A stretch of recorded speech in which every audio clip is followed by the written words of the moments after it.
লাল চাল দিয়ে ইলিশ মাছের খিচুড়ি। বাংলাদেশে রোজার ভিতরে প্রতিদিন 50-60 জন লোকের জন্য আমাদের ইফতার তৈরি করতে হতো। এখানে ছোট ছোট অনেকগুলো ইলিশ মাছ কেটে নিয়েছিলাম, ভালো করে ক্লিন করে। লাল চাল দিয়ে খিচুড়ি রান্না করব, ইলিশ মাছের খিচুড়ি। আজকে এটা ইফতার ছিল, মাদ্রাসার বাবুদের ইফতারের সাথে দেওয়া হয়েছিল, তাই ভাবলাম একটু রেসিপিটা করে রাখি। বড় একটা কড়াই, তাও আমি গ্যাসের চুলায় রান্না করেছিলাম। একেবারে অনেকগুলো পেঁয়াজ, রসুন, শুকনো মরিচ, তেজপাতা দিয়ে দেওয়া হলো সরিষার তেলের ভিতরে। আবার দিয়ে দেওয়া হলো দারুচিনি, এলাচ একটু বেশি করে, যেহেতু অনেকগুলো খিচুড়ি রান্না করা হবে তাই।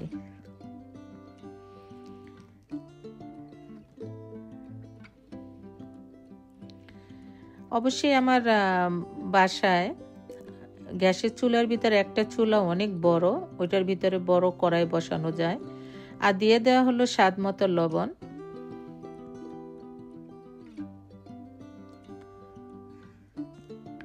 এটা আমি আমার মাদ্রাসার বাবুদের জন্য রান্না করেছিলাম, আমরাও সবাই খেয়েছিলাম আলহামদুলিল্লাহ।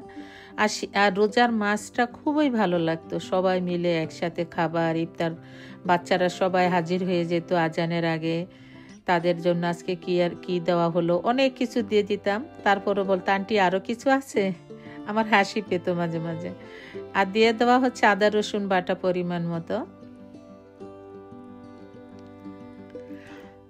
আগেই বলেছি এই কড়াইটা অনেক বড় আর অনেকগুলি খিচুড়ি রান্না করা হবে, তাই একটু বেশি করে আদা রসুন দিয়ে দেওয়া হলো।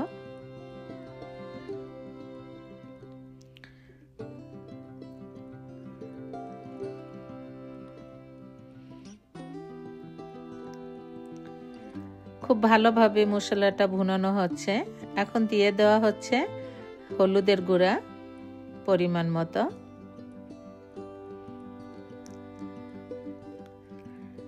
আর দিয়ে দিচ্ছি মরিচের গুঁড়া একটু বেশি করে দিচ্ছি, কারণ আমার কাছে খিচুড়িতে মশলাটা একটু কম হলে ভালো লাগে না।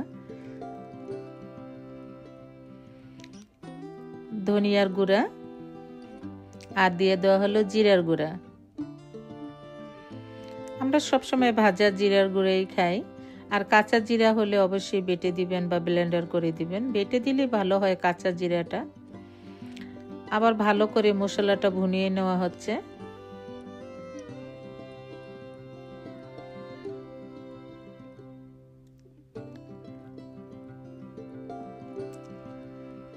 একেবারে মশলাটা যখন একটু তেল উঠে যাবে, তার মানে মশলাটা একটু ভালো করে ভুনানো হয়েছে। আবার একটু পানি দিয়ে দিলাম, গরম পানি।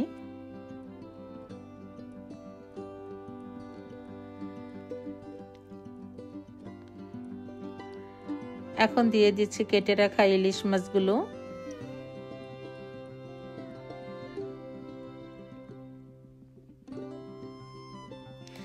মশলাতে ইলিশ মাছটা একটু ভালো করে কষিয়ে নেব।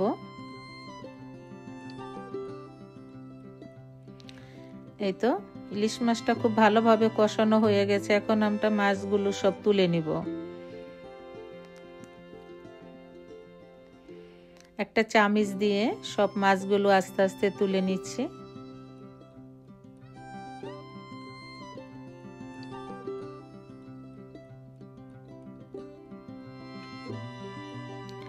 এই তো সব মাছগুলো তুলে নেওয়া হয়ে গেছে। এখন দিয়ে দিলাম ধুয়ে রাখা ডাল আর চাল। এগুলো কিন্তু সিদ্ধ লাল চাল, ভিজিয়ে রেখেছি, এই জন্য এখন একটু সাদা সাদা হয়ে গেছে। এখানে আমি 4-5 পদের ডাল দিয়েছি, মটর ডাল, বুটের ডাল, মুগ ডাল আর মুসুরি ডাল।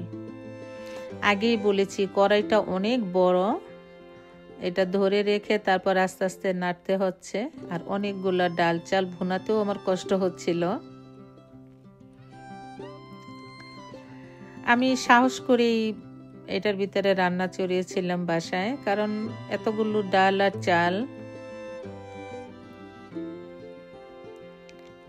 ভাবছিলাম যে হবে কিনা, মাশাআল্লাহ হয়েছিল। এখন গরম করে পানি, ভালো করে চালটা বুনিয়ে গরম পানি দিয়ে দিয়েছি। ফিরা দিয়ে দিলাম কতগুলো টমেটো আর কাঁচামরিচ। আর এখন দিয়ে দিব সে ভুনিয়ে রাখা ইলিশ মাছগুলো।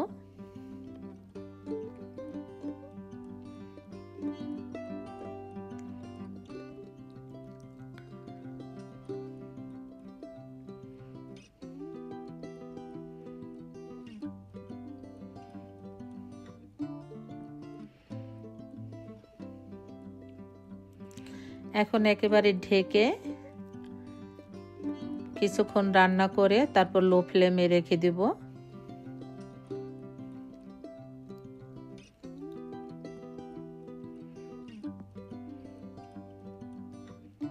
আমরা বেশিরভাগ এই খিচুড়িটা ভুনা করি, মানে একটু পাতলা করি। আজকে এটা একটু ভুনা ভুনা করব। এই তো আমি ঢেকে অনেকক্ষণ রান্না করেছি, তারপরে একটু হালকা নেড়ে দিচ্ছি, নেড়ে চেড়ে তারপর আবার ভাপে দিয়ে দিব আর কি।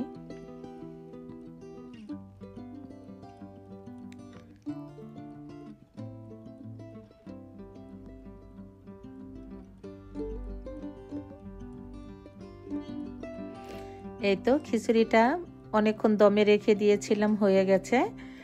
এখন দিয়ে দিচ্ছি উপরে খাঁটি গাওয়া ঘি। এই তো মাদ্রাসার বাবুদের জন্য এভাবে বড় ডিশের ভিতরে বেড়ে নেওয়া হয়েছে। আর খেতে আলহামদুলিল্লাহ অনেক মজা হয়েছিল। একেবারে ভুনা ভুনা ইলিশ খিচুড়ি। আর আমি তো ঘি দিয়ে, আচার দিয়ে আর বোম্বাই মরিচ দিয়ে ইফতারের পরে খেয়ে নিয়েছিলাম। আলহামদুলিল্লাহ অনেক মজা হয়েছিল। এই তো এই পর্যন্তই। আল্লাহ হাফেজ।